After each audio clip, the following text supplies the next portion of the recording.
Campaign chief বিপ্লব দাসের সাথে। দাদা, আপনার কাছ থেকে জানতে চাইবো যে আজ একেবারে উত্তরবঙ্গ দিয়ে নির্বাচনী প্রচার শুরু করলেন প্রধানমন্ত্রী নরেন্দ্র মোদী।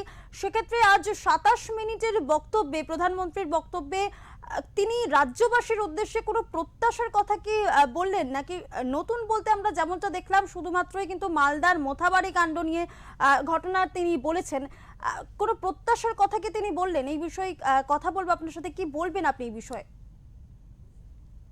দেখো সৌমি, যদি আমরা দেখি যে প্রধানমন্ত্রী নরেন্দ্র মোদী আজকে সভা করেছেন ঠিকই, কিন্তু সভাটা প্রায় ভেস্তেই যাচ্ছিল। ২৭ মিনিটের বক্তব্য তুমি যেটা বললে, তো আজকে যদি আমরা এই নরেন্দ্র মোদীর এই কোচবিহারের সভাটা নিয়ে একটু বিশ্লেষণ করি, তাহলে প্রথম যেটি বিষয় সেটা হচ্ছে আহ নরেন্দ্র মোদী গত ডিসেম্বর থেকে যদি দেখি মার্চ 14 তারিখ পর্যন্ত প্রায় ৫-৬টি সভা করেছেন। এই ৫-৬টি সভার মধ্যে 14 তারিখে ব্রিগেডে সভা করেছেন। প্রতিটা সভাতেই কিন্তু তৃণমূল কংগ্রেসকে, মানে এ রাজ্যের যে অপশাসন, এ রাজ্যে তৃণমূল কংগ্রেস গত 15 বছরে, মানে এবার একটা বিজেপির কেন্দ্রীয় নেতৃত্ব একদম একটা ছকে বাঁধা বিষয় নিয়ে নেমেছে। সেটা হচ্ছে তৃণমূলের গত 15 বছরে মমতা বন্দ্যোপাধ্যায় তিনি মুখ্যমন্ত্রী রয়েছেন, এবং গত 15 বছরে তৃণমূলের যে যে অপশাসনগুলো, অর্থাৎ সেটা নারী সুরক্ষা থেকে শুরু করে, কর্মসংস্থান থেকে শুরু করে, দুর্নীতি থেকে শুরু করে সমস্ত বিষয়গুলি নিয়ে কিন্তু তারা একটা মূল সুর বেঁধে দিয়েছে। এবং তাই গত ৫-৬টি যে সভা এ রাজ্যে বিভিন্ন জায়গায়, উত্তরবঙ্গেও সভা করেছেন, দক্ষিণবঙ্গে করেছেন, রাঢ়বঙ্গে করেছেন। আমাদের যদি আমরা দেখি লাস্ট 14 তারিখ অর্থাৎ 14ই মার্চ যদি আমরা দেখি, সেই দিন কিন্তু ব্রিগেডের সভা করেছেন এবং প্রত্যেক সভাতে কিন্তু একই কথা বলেছেন। এবং 14ই মার্চ ব্রিগেডের যে সভা, সেখানে কিন্তু একটা জিনিস নরেন্দ্র মোদী বলেছিলেন যে তৃণমূলের যে অপশাসন তার জবাব এবং তার যে বদলা, পরিষ্কার কথা। অর্থাৎ প্রত্যেক কটা কিন্তু জিনিসে বলেছিলেন যে সমস্ত হিসেব নেওয়া হবে। আজকেও একই কথা বলেছেন, হিসেব নেওয়া হবে। আর আজকে সবার আরেকটি গুরুত্বপূর্ণ যেটা বিষয়, সেটা হচ্ছে যে আজকে সভাটা হয়তো বাতিলই হয়ে যেত প্রায়। কারণ হচ্ছে যে ঝড় বৃষ্টি, হঠাৎ করে সকাল থেকেই আজকের যে ওয়েদার, সে ওয়েদারে প্রধানমন্ত্রী যেহেতু হেলিকপ্টারে আসবেন, বায়ুসেনার বিমানে নামবেন, ফলে এই যে দুটোর পর থেকে যে ওয়েদারটা উত্তরবঙ্গ সহ দক্ষিণবঙ্গ দু জায়গাতেই একটু খারাপ ওয়েদার ছিল। তো সেই জায়গাতেও প্রধানমন্ত্রী আসবেন কিনা, বা তার যেহেতু তিনি বায়ুসেনার বিমানে আসবেন, ফলে সেই বিমান আসতে পারবে কিনা সেটা নিয়ে কিন্তু একটা সংশয় তৈরি হয়েছিল। ফলে সবাই শুরু হয়েছে প্রায় 5টার পরে। তাই সভা খুবই সংক্ষিপ্ত করতে হয়েছে, এবং প্রচুর মানুষ, যেহেতু নির্বাচন ঘোষিত হয়েছে গত 15 তারিখ, 14 তারিখে ব্রিগেডে সভা করেছেন, 15 তারিখে নির্বাচনের দিন ঘোষণা হয়েছে। তারপরে প্রথম সভা, যেহেতু আগামী 23 মার্চ, এপ্রিল, 23 এপ্রিল উত্তরবঙ্গে প্রথম দফার ভোট হবে, এবং উত্তরবঙ্গ এবং যেটা বলি আমরা রাঢ়বঙ্গ, এই এই জায়গা নিয়ে ভোট হবে। তাই সেই অনুযায়ী এই সভাটা প্রথম সভা। অর্থাৎ যদি অফিসিয়ালি নির্বাচনী জনসভা বলা হয়, তাহলে এইটা ছিল প্রথম জনসভা। আর এই প্রথম জনসভায় যে পরিমাণ মানুষ সেখানে সামিল হয়েছিলেন, যদি এই সভাটা আজকে বাতিল হয়ে যেত, তাহলে কিন্তু তৃণমূল কংগ্রেসের পালে যে একটা নেগেটিভ হাওয়া বইছিল, সেটা কিন্তু অনেকটা তারা অনেক কিছু বলতে পারতেন। কিন্তু তাই দেরি হলেও সভা কিন্তু হয়েছে, এবং নরেন্দ্র মোদী এসেছেন, এবং নরেন্দ্র মোদী আগে যা যা বলেছেন ঠিক সেই সেই কথাগুলি বলে গেছেন। নতুন শুধু একটাই কথা বলেছেন, সেটি হচ্ছে মালদার মোথাবাড়িতে যে ঘটনা হয়েছে, জাতীয় সড়ক আটকে যে অবরোধ এবং বিচারক যারা, তাদেরকে যেভাবে তাদেরকে আটকে রাখা হয়েছে, সেই কথাটাই বলেছেন যে সংবিধানের গলা টিপে মারতে চাইছে, অর্থাৎ তৃণমূলের মহা জঙ্গলরাজ। এই কথাটা কিন্তু নরেন্দ্র মোদী আজকে বলেছেন যে তৃণমূলের শাসনে বিচারকরাও রেহাই পান না, এবং মালদার ঘটনাকে পরিকল্পিত মহা জঙ্গলরাজ, এই কথাটাও তিনি বলেছেন।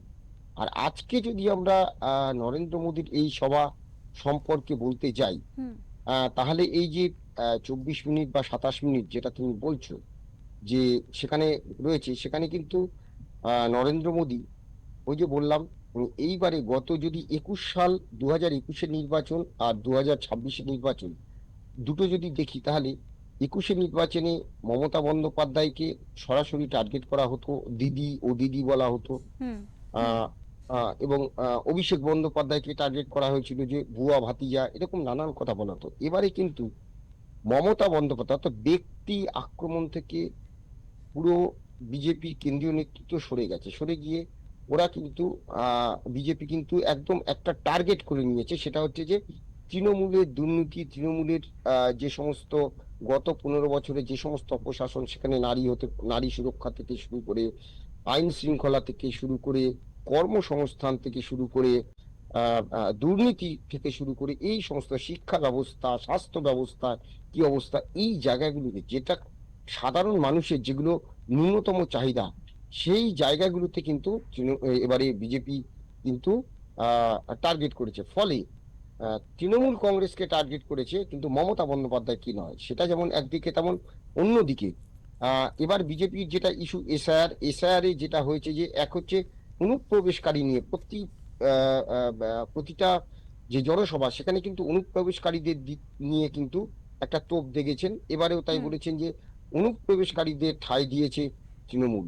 এবং সেই সঙ্গে তিনি বলেছেন যে মালদার ঘটনা, যেটা বলছিলাম যে মালদার ঘটনা নিয়ে কিন্তু একই কথা বলেছেন, এবং পশ্চিমবঙ্গের যে জনবিন্যাস, অনুপ্রবেশকারীদের জন্য যে জনবিন্যাস বদলে গেছে সেই কথা বলেছেন, এবং তার জন্যই এই এসআইআর এবং এই এসআইআর এর বিরোধিতা করছে তৃণমূল কংগ্রেস।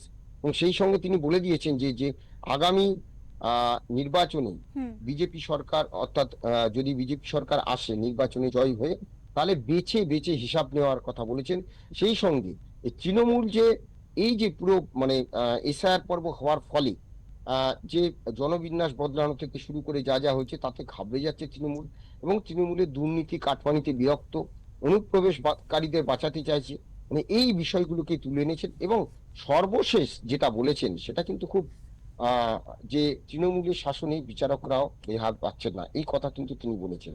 তো এই জায়গা থেকে আজকে যদি দেখা যায় যে একটা সভা প্রায় বন্ধ হতে যাচ্ছিল, নির্বাচনের পরে নরেন্দ্র মোদী যেহেতু মুখ, এ রাজ্যে যেমন তৃণমূলের মুখ হচ্ছে মমতা বন্দ্যোপাধ্যায়, তিনি হুম মুখ্যমন্ত্রী, তাকে দেখেই কিন্তু ভোট হচ্ছে।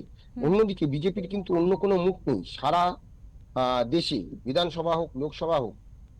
গত 2014 থেকে শুরু করে যদি আজকে 2024 এবং 2026-এর এই বিধানসভা নির্বাচন, প্রত্যেক রাজ্যেই মুখ হচ্ছে নরেন্দ্র মোদী।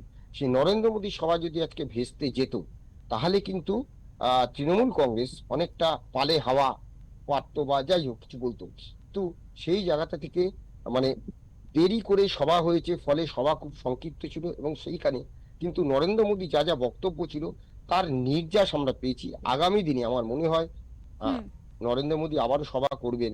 হুম সেক্ষেত্রে তিনি কি বলেন, তার যে মানে আজকে যে বক্তব্যের যে আহ, ধার হওয়ার কথা, সে ধার হয়তো আমরা দেখিনি, আগামী দিনে হয়তো সেটা দেখবো।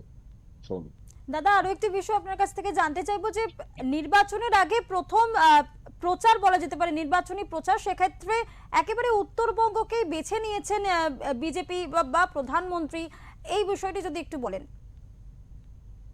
না, এটা তো আহ আহ, একদম এবারে যেমন 2021 সালের নির্বাচনে আমরা যদি দেখি, তাহলে 8 দফায় ভোট হয়েছিল। এবারে কিন্তু হুম প্রত্যেক বিরোধী দল, বিজেপি তো হুম বটেই, সেই সঙ্গে সিপিএম, কংগ্রেস, যে সমস্ত বিরোধী দল রয়েছে, তারা কিন্তু একটা কথাই বলেছিল যে দফা বাড়িয়ে ভোট করে কোনো লাভ নেই, হুম দফা কমানো হোক। 2 বা 3 দফায় প্রত্যেকে ভোট চেয়েছিল, এবং এবারে কিন্তু এই 2 দফাতেই ভোট হচ্ছে। বিহারেও আমরা দেখেছি দফা কিন্তু কমানো হচ্ছে, 2 দফায় ভোট হয়েছে। তো সেই জায়গাতে, এবং অন্যান্য যে 5টা রাজ্য হচ্ছে, সেখানে কিন্তু সমস্ত জায়গায় দফা কমিয়ে দেওয়া হয়েছে। তো সেই জায়গা থেকে একদম পরিকল্পিতভাবেই কিন্তু নরেন্দ্র মোদী, যেহেতু প্রথম দফার ভোট আগামী 23 এপ্রিল, হুম তো সেই হিসেবে উত্তরবঙ্গ থেকে শুরু করে আমরা যদি দেখি, উত্তরবঙ্গ এবং রাঢ়বঙ্গ, অর্থাৎ লাল মাটি যে জায়গাগুলো আমরা বলি, যেমন হুম বাঁকুড়া, পুরুলিয়া, ঝাড়গ্রাম, মেদিনীপুর, এই এই যে পুরো জায়গাটা, হ্যাঁ, হুম তো এই জায়গাটার ভোট যেহেতু, সেই জন্য প্রথম সভাগুলো কিন্তু এই জায়গাতেই হবে। আজকে প্রথম নির্বাচনের পরে প্রথম নির্বাচনী অফিসিয়ালি জনসভা, কিন্তু এর আগে নরেন্দ্র মোদী কিন্তু এই জায়গাগুলিতে অলরেডি নির্বাচনী জনসভা করে ফেলেছেন। হুম। মানে ডিসেম্বর থেকে অলরেডি ছটি নির্বাচনী জনসভা কিন্তু হয়ে গেছে, যদি ব্রিগেড বাদ দিই তাহলে 5টি জনসভা করে ফেলেছেন। ব্রিগেডেও জনসভা হয়ে গেল ভোটের আগে, ভোটের মানে ভোট ঘোষণার আগে। আর ভোট ঘোষণার পর, নির্বাচন ঘোষণার পর এটাই প্রথম সভা, তাই উত্তরবঙ্গকেই বেছে নিয়েছেন নরেন্দ্র মোদী। ধন্যবাদ দাদা, ধন্যবাদ।